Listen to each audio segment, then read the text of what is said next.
نحمده ونصلي ونسلم على رسوله الكريم اما بعد فاعوذ بالله من الشيطان الرجيم بسم الله الرحمن الرحيم ام اتخذوا من دون الله شفعاء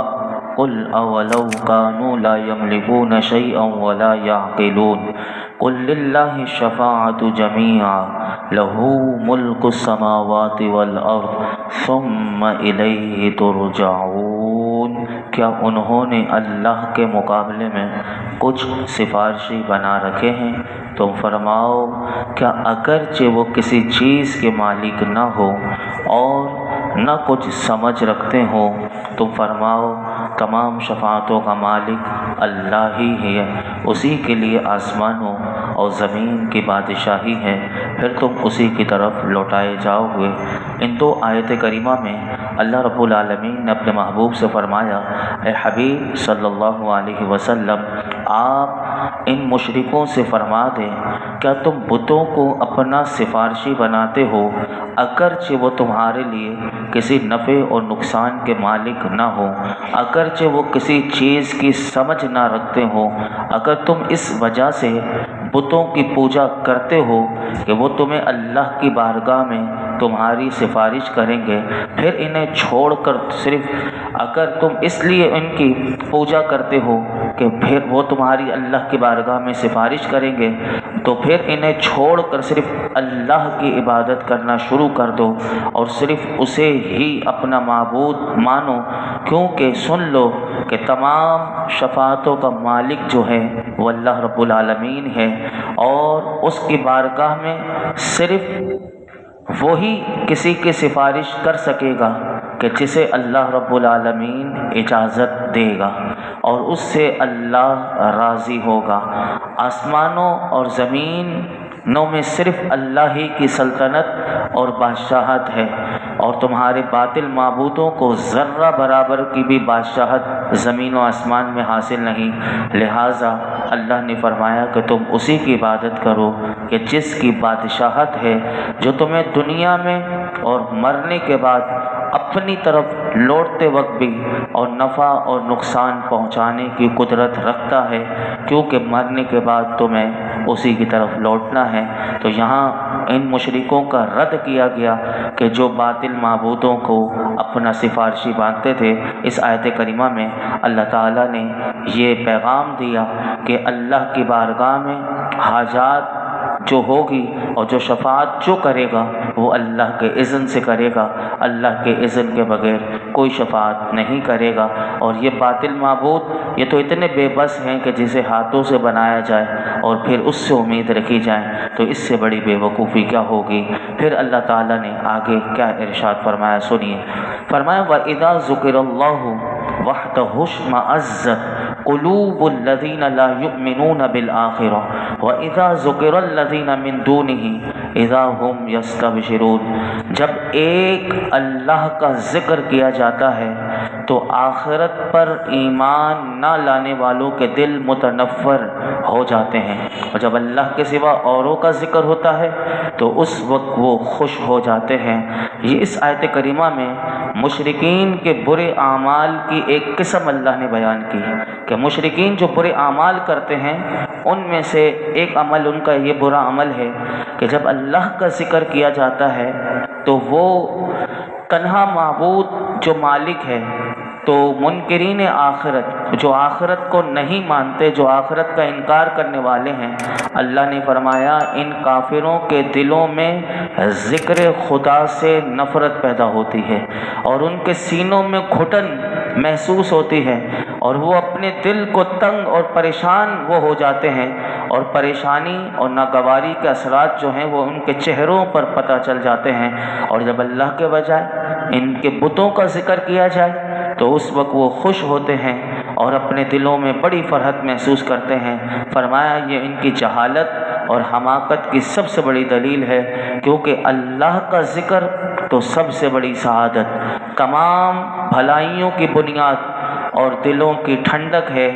جبکہ بے جان اور خسیس بتوں کا ذکر یہ جہالت اور حماقت ہے۔ تو آپ دیکھیے کہ اللہ کے ذکر سے انسان کو بھلائیوں کے دروازے کھلتے ہیں، اور اللہ کے ذکر کے علاوہ کوئی اور بندہ ذکر میں پڑ جائے تو گویا کہ وہ بھی کافروں کے طریقے پر. آج دیکھ لیجئے کئی لوگوں کو ہے کہ جنہیں اللہ کے ذکر سے گھٹن ہوگی، وہ نہیں، اللہ کا ذکر ان کی زبان سے جاری نہیں ہو سکتا، کیونکہ وہ اس وقت ان کے دل ایسے ہو رہے ہوتے ہیں کہ بس اس محفل سے بھاگیں، اور اس محفل میں ان کا بیٹھنا ان کے لیے بڑا مشکل ہو جاتا ہے. لیکن وہی گانے باجے کی محفلیں ہوں یا ایسے ہی رقص و سرور کی ہوں تو پھر آنکھ بھی بند نہیں ہوتی اور جمائیاں بھی نہیں آتی اور نیند بھی نہیں آتی، بلکہ آنکھیں پھٹی کی پھٹی رہ جاتی ہیں. تو یہ وہ کام ہیں کہ جو کافروں کے ہیں، کہ جب ان کے بھی بتوں کا ذکر ہو تو انہیں بھی خوشی ہوتی ہے. اور مومن ایسا نہیں ہونا چاہیے، کیونکہ مومن کے لیے تو اللہ کا ذکر سب سے بڑی سعادت ہے، تمام بھلائیوں کی بنیاد ہے اور دلوں کی ٹھنڈک ہے. جس کو یہ لذت مل گئی تو پھر اس کے دل کو ٹھنڈک جب ملتی ہے جب وہ اس کے رب کا نام سنتا ہے. اللہ اکبر. حضرت ابراہیم علیہ السلام کو دیکھیے کیسے انہیں اللہ کے ذکر سے محبت، کہ فرشتے نے جب اللہ کا ذکر کیا تو سب کچھ دے دیا اللہ کے ایک ذکر سننے کے لیے. تو دیکھیے کہ یہ ہے دلوں کی ٹھنڈک. جب اس رب سے محبت ہو جائے تو پھر بندے کو اور کیا چاہیے، کیونکہ وہ مالک ہے، وہ خالق ہے. اللہ ہمیں اپنے ذکر ہمیشہ کرتے رہنے کی توفیق عطا فرمائے. آگے سنیے، اب جو آیت کریمہ آ رہی ہے وہ بڑی خاص آیت کریمہ ہے کہ سنیے اللہ تعالیٰ نے کیا فرمایا. اور یہ دعا ہے، یہ وہ دعا ہے کہ جو اللہ رب العالمین نے اپنے محبوب علیہ السلام کو تعلیم فرمائی. سنیے وہ دعا کیا ہے. قرآن میں عرض کیا اللہ رب العالمین نے، قل اللہم فاطر السماوات والارض عالم الغیب والشہادۃ انت تحکم بین عبادک فیما کانوا فیہ یختلفون. تم عرض کرو اے اللہ، آسمان و زمین کے پیدا کرنے والے، ہر پوشیدہ اور ظاہر کے جاننے والے، تو اپنے بندوں میں اس چیز کا فیصلہ فرمائے گا جس میں وہ اختلاف رکھتے تھے. مشرکین کی خراب عقل پر دلالت کرنے والی عجیب و غریب معاملہ جو ابھی آپ نے سنا، وہ اس کے بعد اللہ تعالیٰ نے اس آیت کریمہ میں اپنے حبیب علیہ السلام کو ایک عظیم دعا کی تعلیم فرمائی. اس دعا میں پہلے اللہ رب العالمین کی قدرت تامہ کا ذکر ہے اور اس کے بعد اس کے کامل علم کا بیان ہے. اس کے بعد اللہ تعالیٰ نے فرمایا محبوب اس طرح عرض کرو اے اللہ، مشرکین کی توحید سے نفرت اور شرک سنتے وقت کی خوشی معروف ہے، اور اس کے ساتھ ساتھ وہ اس پر اتنی مضبوطی سے قائم ہے کہ تیرے سوا کوئی بھی ان کے فاسد عقیدے اور باطل مذہب کو زائل نہیں کر سکتا، کیونکہ یہ اتنے مضبوط ہو چکے ہیں کہ کل قیامت کے دن تو ہی ان کے درمیان اور ان کا باطل عقیدے کا تو انہیں کھول کر دکھائے گا کہ کس باطل عقیدے سے یہ چمٹے ہوئے تھے اور کس وہ توحید سے وہ جو نفرت ان کے اندر تھی اور شرک سے انہیں جو پیار تھا. کل قیامت کے دن مالک تو ہی ان کے درمیان فیصلہ کرے گا. یہ آخر میں بتا دیا گیا کہ یہ وہ جن کے اللہ کے علم ازلی سے جو اللہ جانتا ہے کہ یہ کفر پر ہی مریں گے، جن کی موت ہی شرک پر ہوگی، قیامت کے دن اللہ ان کا فیصلہ کرے گا. حضرت سعید بن مسیب رضی اللہ تعالیٰ عنہ بہت بڑی ہستی ہیں، وہ فرماتے ہیں کہ یہ آیت کریمہ پڑھ کر جو دعا مانگی جائے وہ قبول ہوتی ہے. ہم سب اللہ تعالیٰ کی بارگاہ میں دعا کرتے ہیں اللہ رب العالمین ہم سب کو قرآن حکیم کا نور اور اس کا فیضان عطا فرمائے. اللہ رب العالمین ہم سب کو اس آیت کریمہ کی برکت سے مستجاب الدعوات بنا دے. ہم زندگی میں جتنی دعائیں مانگی آئندہ مانگتے رہیں گے، اللہ ہماری ساری دعاؤں کو قبول فرمائے. آگے ارشاد فرمایا وَلَوْ أَنَّ لِلَّذِينَ ظَلَمُوا مَا فِي الْأَرْضِ جَمِيعًا وَمِثْلَهُ مَعَهُ لَافْتَدَوْا بِهِ مِنْ سُوءِ الْعَذَابِ يَوْمَ الْقِيَامَةِ وَبَدَا لَهُم مِّنَ اللَّهِ مَا لَمْ يَكُونُوا يَحْتَسِبُونَ وَبَدَا لَهُمْ سَيِّئَاتُ مَا كَسَبُوا وَحَاقَ بِهِم مَّا كَانُوا بِهِ يَسْتَهْزِئُونَ. اور اگر جو کچھ زمین میں ہے وہ سب اور اس کے ساتھ اس جیسا اور بھی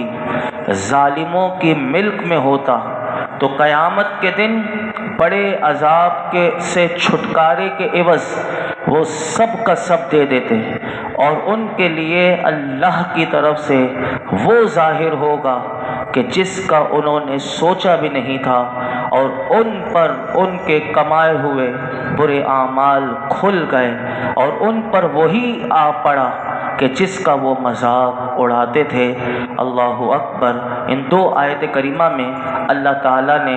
مشرکوں کے لیے کہ ان کے باطل مذہب کے لیے بیان کرنے کے لیے اللہ نے 3 وعیدیں بیان کی ہیں، اور یہ 3 وعیدیں بڑی قابل غور ہیں۔ سنیے، پہلی وعید اللہ تعالیٰ نے بتایا ان مشرکوں کے بارے میں کہ ان کا باطل مذہب کی جس سے یہ چمٹے ہوئے ہیں اور جس کو یہ چھوڑنا نہیں چاہتے، اللہ تعالیٰ نے فرمایا پہلی وعید کہ اگر بالفرض کافر پوری دنیا کے جتنا مال و دولت ہے اور ذخائر ہیں ان تمام چیزوں کے مالک ہوتے،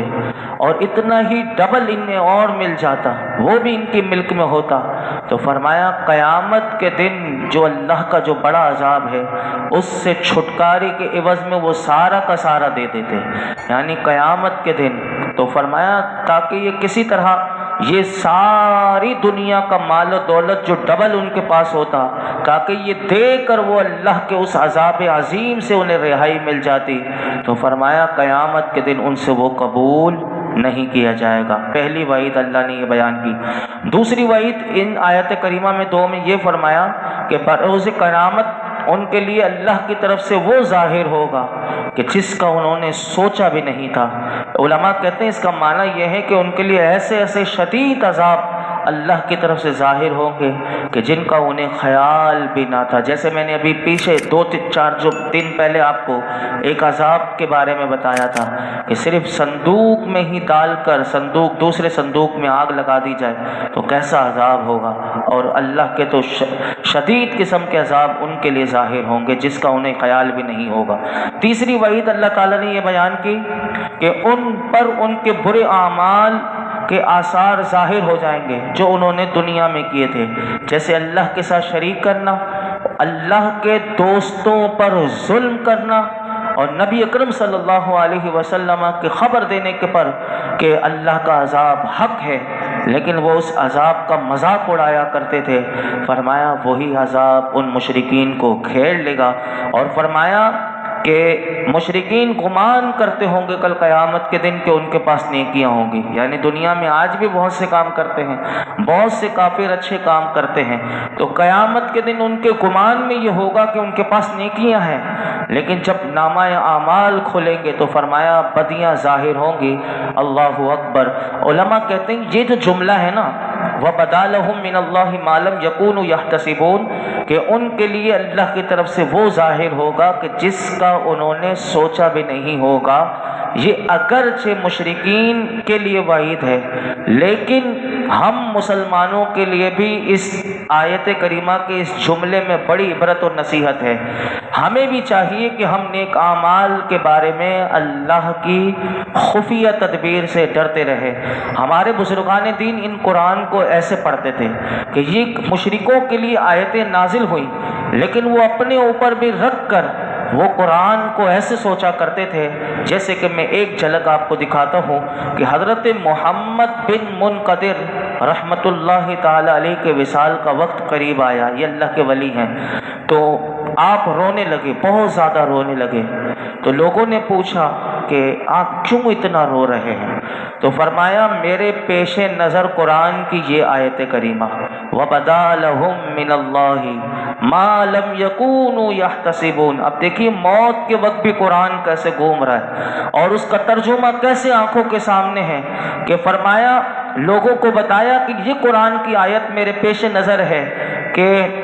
مشرکین یہ گمان کرتے ہوں گے کہ ان کے پاس نیکیاں ہیں، لیکن جب نامہ اعمال کھولیں گے تو بدیاں ظاہر ہوں گی۔ تو حضرت محمد بن منقدر فرمانے لگے کہ مجھے اس بات کا خوف ہے کہ جنہیں میں نیکیاں شمار کر رہا ہوں کہیں ایسا نہ ہو کہ جب میرا نامہ اعمال کھولے تو وہاں وہ بدیاں بن کر ظاہر ہو جائیں۔ اللہ اکبر۔ تو ہمیں بھی یہ آیت کریمہ پیغام دے رہی ہے کہ ہم اللہ کی بارگاہ میں دعا کرتے ہیں کہ اللہ جو ہم نے نیک اعمال کیے ہیں اللہ ہمارے نیک اعمال کو محفوظ فرما، اور ان کے بارے میں اپنی خفیہ تدبیر سے ہمیں ڈرتے رہنے کی توفیق عطا فرما۔ ہم اپنی نیکیوں پر گھمنڈ نہ کریں، ہم نیکیاں کریں اور بھول جائیں، یہی نیکی کی بقا ہے کہ جب نیکی کر کے بھول جائیں گے تو یہ باقی رہے گی، جب نیکی کر کے ہم یہ سمجھیں گے کہ ہم نے بہت کچھ کیا تو یہ بڑی خطرناک بات ہے، اور ایسا نہ ہو کہ کل قیامت کے دن کھلے تو پھر وہ نیکیاں بدیاں نہ ظاہر ہو جائیں۔ یہ آیت کریمہ یہی پیغام دے رہی ہے۔ اللہ رب العالمین ہمیں غور و فکر کی توفیق عطا فرمائے۔ الحمدللہ رب العالمین والصلاۃ والسلام علی سید الانبیاء والمرسلین وعلی آلہ واصحابہ اجمعین۔ یا اللہ پاک جو کچھ سنا ہے اس میں کوئی غلطی کوتاہی ہو معاف فرما، اپنی بارگاہ میں شرف قبولیت عطا فرما۔ یا رب العالمین ہم سب کو مولا کریم کثرت سے نیکیاں کرنے کی توفیق عطا فرما۔ یا رب العالمین ہم سب کے نیک اعمال کی حفاظت فرما، ہم سب کے دین و ایمان کی حفاظت فرما۔ اے اللہ ہم سب کا خاتمہ بالایمان فرما، خاتمہ بالخیر فرما، موت کے وقت ہمارے لیے آسانی پیدا فرما۔ اے اللہ موت کے وقت ہمیں ایمان کی سلامتی کے ساتھ کلمہ حق لا الہ الا اللہ محمد رسول اللہ اپنا ذکر کرتے ہوئے، اپنے محبوب پر درود و سلام پڑھتے ہوئے، قرآن پڑھتے ہوئے، ایمان کی حالت میں، اے اللہ وضو کی حالت میں، اللہ پاکیزہ مولا کریم ہمارا جسم ہو طہارت کے ساتھ، مولا کریم ہماری روح قبض ہو، اللہ ایسا کرم فرما دے۔ یا رب العالمین ہم سے ہمیشہ کے لیے راضی ہو جا، ہماری قبر و آخرت اچھی کر دے، ہماری موت اچھی کر دے۔ اے رب کریم ہمارے والدین کی، میرے آقا کی تمام امت کی بے حساب مغفرت فرما، ہم سب کو اپنا فضل و کرم عطا کر دے، اپنی رحمت کا حصار عطا کر دے۔ یہ جتنے حاضرین موجود ہیں پروردگار عالم سب کی جھولیوں کو، دامنوں کو مرادوں سے بھر دے۔ وصلی اللہ تعالی علی خیر خلقہ محمد وعلی آلہ وصحبہ اجمعین۔